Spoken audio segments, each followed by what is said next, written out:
si ese parámetro no se mide, pues ¿para qué queremos tanta tecnología, no? O sea que muchas veces cosas simples no debemos obviarlas, ¿no? Bueno, volviendo a lo que ha hecho, pues entonces yo lo que he hecho ya es hacerlo yo y os voy a presentar los resultados.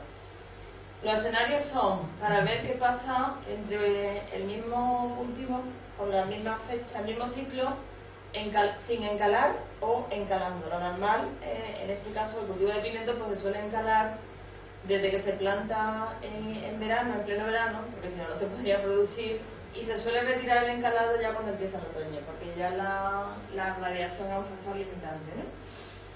Y después he puesto también en el mismo caso A, pero aplicando un agua ya de baja calidad, un agua salina, y el mismo caso, pero aplicando un riego muy malo, con una eficiencia, bueno, yo he puesto eficiencia, pero es coeficiente de uniformidad. Bueno, estos son los gráficos que salen, que lo he comentado ya.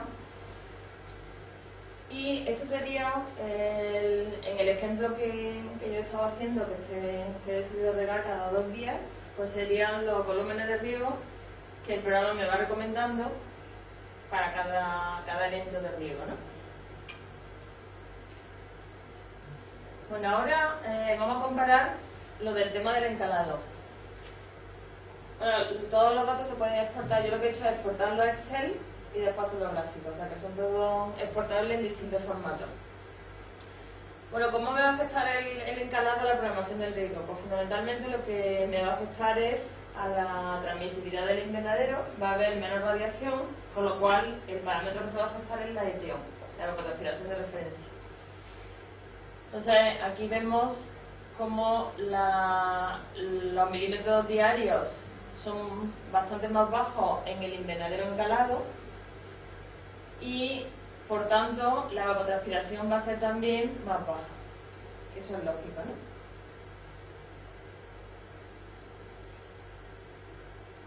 Estos son los resultados y yo aquí presento los resultados estacionales, la evapotranspiración estacional y el riego bruto que habría que aplicar para estos 4 casos. En el caso A, pues serían 395 y 416 de riego bruto, teniendo en cuenta que es un agua de buena calidad y que la uniformidad es también alta.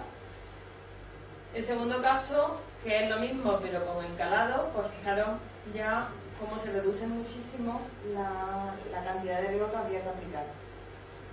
En el tercer caso sería igual que la A, pero con agua de mala calidad. La ETC sería la misma, puesto que eso no afecta o sea, el programa ya no aplica estrés salino, sino que asume que el cultivo crece igual, pero lo que hace ya es que aplica un riego de lavado, con lo cual la cantidad de agua que habría que aplicar pues más alta, ¿no? El riego bruto. ¿De qué conductividad estaríamos hablando? Aquí le he metido yo 2,5. 2,5. Es que aquí en esta zona se riega con unas conductividades mayores. Sí. Porque estamos haciendo el degradar del suelo. Sí. Y curiosamente el tema de salinidad yo creo que es un poco la asignatura olvidada, o sea que hay mucha gente que maneja riego y tal, pero que muchas veces se nos olvida, ¿no? O se le olvida a la gente, y yo creo que es una de los aspectos más importantes del manejo del riego. Además, si lavas, ¿no? Si tienes que lavar, ¿hay buen drenaje en estos arenados o no? Pues depende pero en general sí, porque como el suelo es muy pedregoso y sí, no suelen ser suelos arcillosos.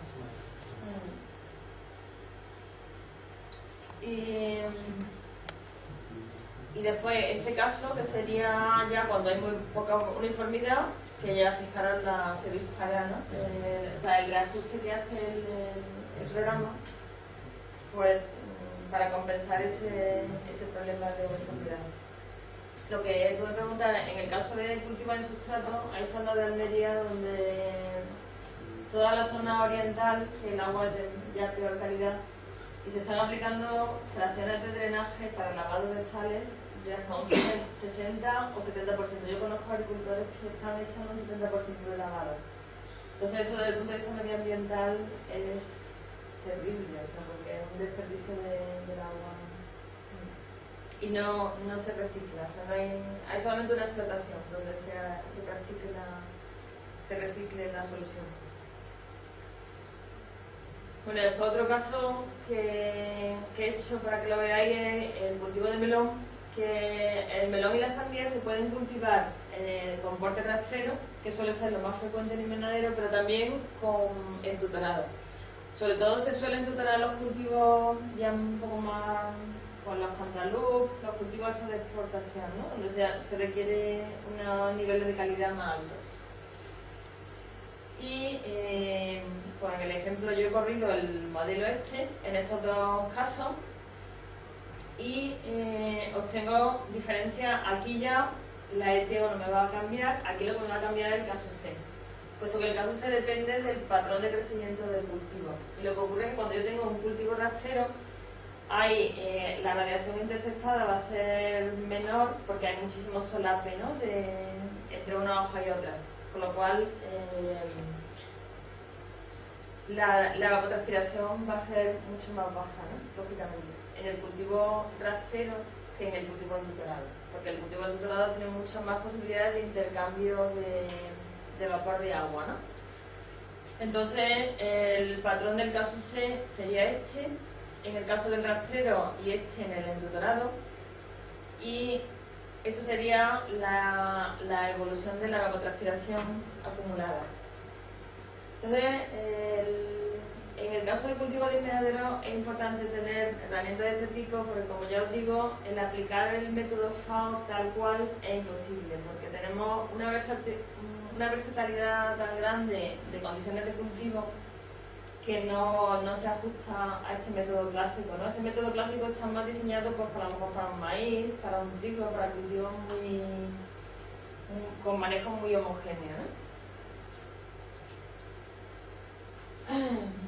Bueno, esto es lo que he explicado antes, las distintas modalidades. Bueno, también he incluido aquí el riego a la demanda, o sea, riego con sensores, como por ejemplo el caso del tensiómetro. Y aquí os pongo un ejemplo de que se hizo en un cultivo de pepino, donde se utilizó para regar tensiómetro, y los límites de potencial que se aconsejan, el límite, ¿cómo va el tiempo? Pues serían 2 minutos. Bueno, pues termino ya, como no voy a explicar lo de los sensores, lo del sustrato, pues simplemente eso, que lo tenemos calibrado según el ciclo. Para ciclos de otoño hemos visto que se puede llegar hasta 50 centibares, y el límite inferior pues no tiene que ser tan bajo, porque incluso es contraproducente porque tenemos problemas patológicos de exceso de humedad, mientras que en el ciclo de primavera los límites deseables son 35 el límite superior y 15 el límite inferior. Lo que todavía no está es integrado el regar con el sensor junto con la ETC. O sea, ahora mismo sería para hacerlo manualmente, ¿no? Eso sería pues la siguiente fase de esta línea de investigación. De todas formas, cuando veáis la presentación, pues veréis que hay una segunda parte que es solo el tema de los sustratos, pero ya no, aparte de que tampoco tendría tiempo. Bueno, pues si queréis comentar algo. Yo lo único que quería comentar, antes de que se me olvide, es que hay una cosa que me deja un poco preocupada, que en la presentación anterior de la chica de Analab ha dicho algo que yo estoy totalmente en contra. Lo de regar con sensores de planta, bueno, hay un montón de gente trabajando en ese tema, y de hecho hay agricultores que están utilizando, por ejemplo, la cámara de presión se está utilizando en cultivos leñosos para regar. Estamos trabajando con sensores LVDT, con sensores que miden los cambios de diámetro de los tallos para automatizar el riego, y eso es una línea en la que hay mucho trabajo hecho y mucho futuro, ¿no? Entonces, simplemente comentar eso, ¿no? Que es una línea donde se está trabajando mucho y hay muchas posibilidades de muchas aplicaciones comerciales, sí. Entonces me ha sorprendido mucho el comentario que ha hecho ella. Al hilo del comentario, en el primario tenéis un tema específico de sensores de planta, LVDTs, el flujo, todo eso está en el temario. Los que habéis leído el temario podéis ver que sí que existen equipos de distintos. Esta chica estaba más enfocada a temas experimentales, más investigación que otra cosa. Pero se ha cargado una línea súper importante de trabajo. Claro, se están utilizando los dendrómetros en viñas, lo he visto. Se está utilizando ya incluso a nivel comercial, Sí, o sea sí, que sí. no... Sí, sobre todo para detectar estrés, Sí. más que para riego en sí. Y para riego deficitario también, para ver el nivel de estrés, porque en viña el manejo del déficit es muy importante para la calidad del vino y tal. También hace falta utilizarlo cada semana.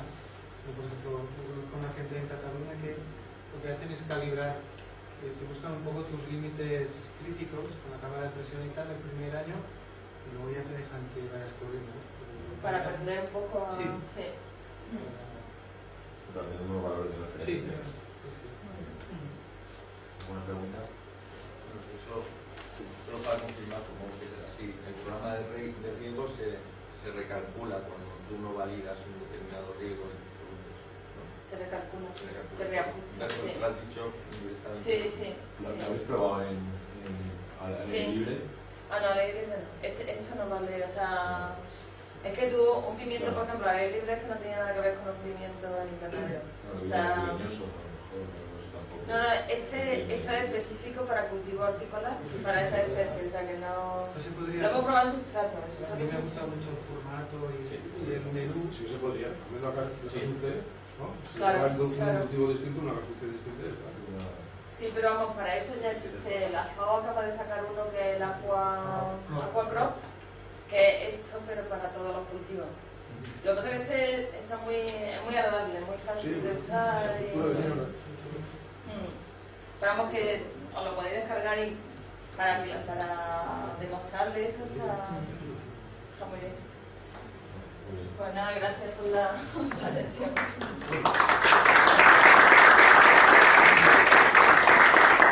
Bueno, pues ya voy a cerrar las jornadas y bueno, de todos modos, vosotros queréis presentar rápida Una pequeña prueba con una alarma. Sí, bueno, es en este caso para que veáis